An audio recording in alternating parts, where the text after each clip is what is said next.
بسم اللہ الرحمن الرحیم۔ شروع اللہ کے نام سے جو بڑا مہربان اور نہایت رحم والا ہے۔ ناظرین، پیاز کاٹتے وقت جامن کا لینے سے آنکھوں سے آنسو نہیں آتے۔ زنگ شدہ چیزوں پر لیمو رگڑنے سے زنگ ختم ہو جاتا ہے۔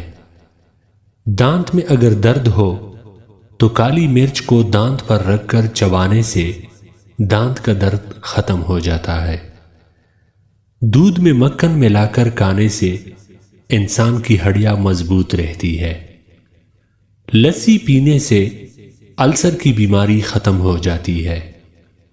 نہاتے وقت پانی میں نمک ڈال کر نہانے سے جسم سے بو نہیں آئے گی اور ساتھ ہی ساتھ پسینہ بھی کم آئے گا۔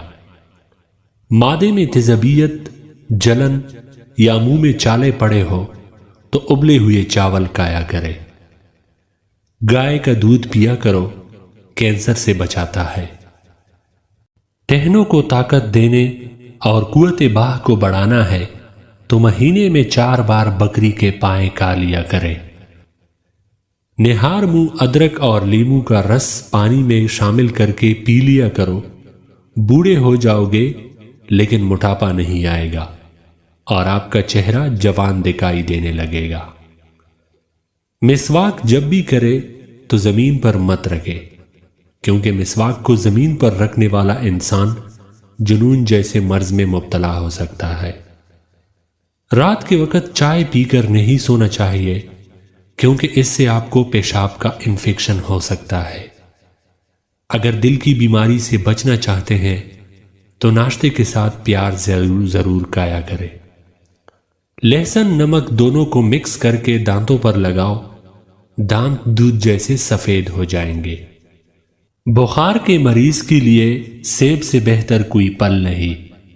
ایسے گھر میں خوشیاں برکت کبھی نہیں آ سکتی جس گھر میں عورت کی بلند آواز گھر سے باہر جاتی ہے۔ پودینے والی چٹنی کو زندگی میں شامل کر لو، کبھی تھکاوٹ محسوس نہیں ہوگی۔ ناخن جلدی کاٹو، سستی ختم ہو جائے گی۔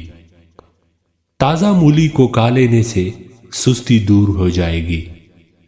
زیادہ ٹھنڈے پانی سے نہانے سے جسمانی تھکاوٹ میں اضافہ ہوتا ہے۔ زیادہ نیند آنے کا مسئلہ ہو تو ادرک والا پانی پی لیا کرو۔